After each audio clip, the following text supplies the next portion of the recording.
Je commencerai par la Tunisie et l'Égypte, avant éventuellement d'insister sur l'effet de domino. Dans les deux cas, ces contestations révolutionnaires étaient à la fois imprévisibles et pourtant un historien ou un sociologue peut les expliquer a posteriori, en partie.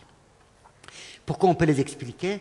Parce qu'on disposait déjà bien avant le début de ces contestations d'énormément de données sur la nature du pouvoir et sur la nature des sociétés. La nature du pouvoir, d'abord, on sait qu'il y avait un cartel. Le terme de cartel est très largement utilisé aujourd'hui par les politistes. Il a été suggéré en France notamment par Michel Camus. L'État ressemblait à un cartel. Ce cartel était structuré autour d'un prince et de plus en plus de sa famille, mais le cartel était irréductible à Moubarak ou à Ben Ali. Le cartel était composé des organes sécuritaires, dont l'armée, et d'une partie de la bourgeoisie qui a émergé au cours des 20 dernières années à la faveur des transformations économiques, mais aussi à la faveur de l'émergence de nouvelles technologies. Et une partie de ces acteurs disposait d'une réelle autonomie.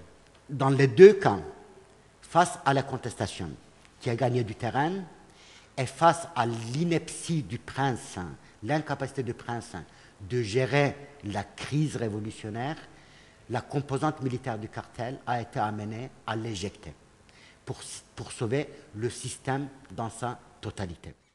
Un deuxième facteur est extrêmement important. Dans les deux cas, on assistait à une fatigue sociale prolongée.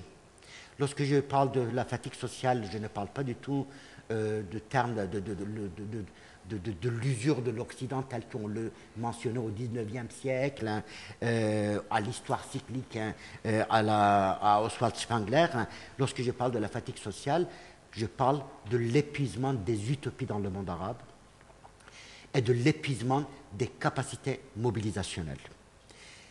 Le monde arabe s'est mobilisé massivement dans les années 1920, 1930, 1940, autour du nationalisme arabe et l'idée du progrès. Par la suite, il y a eu des mobilisations massives autour des idées de gauche. La période des années 50, 60, 70 est une période marquée par la contestation de gauche. Par la suite, il y a eu toute une contestation, cette fois-ci islamiste.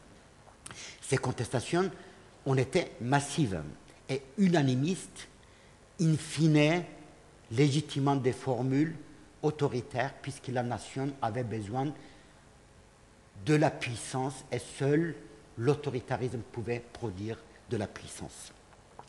En 2010, on ne pouvait que faire le constat que non seulement ces formules autoritaires n'ont pas réussi, mais que la mobilisation elle-même s'est essoufflée. Et les contestations qu'on a vues en Tunisie et en Égypte, c'était une réponse aussi à cette fatigue sociale, c'était une sortie par l'autosacrifice de cette fatigue sociale. N'oublions pas qu'à la base, il y a eu l'immolation par le feu d'un jeune Tunisien, diplômé ou pas diplômé, on n'en sait rien, figurant dans le secteur informel, humilié par la police, et c'est cette immolation qui a permis de sortir effectivement de cette fatigue sociale. Mais en même temps, on a observé dans les deux cas que parallèlement à la contestation révolutionnaire, à la configuration révolutionnaire, a eu lieu aussi une configuration restauratrice. Les deux processus, le processus de révolution et de restauration, sont allés de pair. Et aujourd'hui encore, dans les deux pays, on est dans cette dynamique de révolution-restauration. Quels sont les facteurs qui poussent vers la restauration? En premier lieu, comme j'ai dit, il y a des acteurs au sein de l'État qui sont structurés, qui disposent des moyens considérables. L'armée égyptienne, c'est une puissance économique considérable. L'armée tunisienne, beaucoup moins, il n'en reste pas moins que c'est une organisation. Ces forces-là sont liées avec cette bourgeoisie qui a émergé au cours des 20 dernières années. Laquelle bourgeoisie est en quête non seulement de stabilité, mais aussi de survie. Et cette survie passe par ce lien organique avec les éléments de l'Ancien Régime. C'est un premier facteur. Un deuxième facteur, comme j'ai dit, la rue est toujours dynamique. La rue a lancé la contestation, mais la rue n'arrive pas à s'ancrer dans la durée, n'arrive pas à disposer, disons, des ressources structurelles pour dire « je suis le peuple ». Un troisième point, c'est les classes moyennes. Les classes moyennes ont massivement participé à la contestation. Une fois de plus, sans cette participation, les contestations n'auraient pas pu voir le jour et les régimes, en tout cas les deux princes, n'auraient pas pu tomber. Mais pourquoi les classes moyennes ont participé à la contestation? Une partie des classes moyennes, qu'on peut appeler fonctionnalisées, a participé à la contestation puisque les régimes étaient devenus totalement anachroniques, archaïques, répressifs, qui bouchaient leur horizon. Et cette partie des classes moyennes est aujourd'hui toujours dans la contestation et souhaite la radicalisation du processus de transformation. L'autre partie des classes moyennes a participé, notamment celle qui est liée aux activités économiques, au bazar, au souk, au tourisme, a participé à la contestation parce que les régimes actuels constituaient un obstacle à leur développement. Les régimes actuels étaient en alliance avec cette haute bourgeoisie qui avait émergé au détriment de ces classes moyennes paupérisées, de plus en plus paupérisées. Or, aujourd'hui, ces classes moyennes liées à la vie économique souhaitent l'arrêt du mouvement. Un dernier facteur aussi qu'il ne faut pas oublier, j'ai dit que les classes moyennes fonctionnalisées, parmi lesquelles les élites intellectuelles, les universitaires, etc., étaient tout à fait pour l'accélération de processus révolutionnaires, mais n'oublions pas qu'une partie de ces classes moyennes aussi est effarée par les islamistes.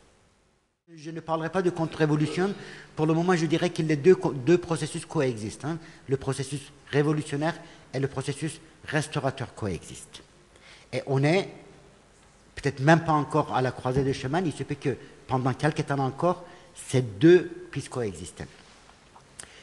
Et les chances d'une restauration ne sont absolument pas à exclure. Il y a un risque, effectivement. Il y a un risque que demain, les pouvoirs militaires, par exemple, ou en Tunisie, une partie de l'ancienne classe politique, négocient une sorte de consensus avec les islamistes. Vous gérez les quartiers, l'ordre moral vous appartient, vous nous laissez le pouvoir politique. On peut parfaitement passer par l'intégration de tel ou tel acteur d'opposition de gauche, mais en disant, vous voyez, cette intégration a eu lieu, maintenant taisez-vous. Et on sait que, en Tunisie, l'Union des travailleurs, l'Union générale des travailleurs serait plus ou moins ravie de jouer un tel jeu. Donc, vous avez ces facteurs-là. Il y a beaucoup d'acteurs qui ont été dans l'opposition, qui ont été marginalisés, de gauche, laïcs, entre guillemets, etc. Et aujourd'hui, effectivement, ces acteurs peuvent se contenter d'un strapontin dans un nouveau système. Il est vraiment beaucoup trop tôt pour savoir comment les systèmes vont évoluer et quels seront les acteurs de ce système demain.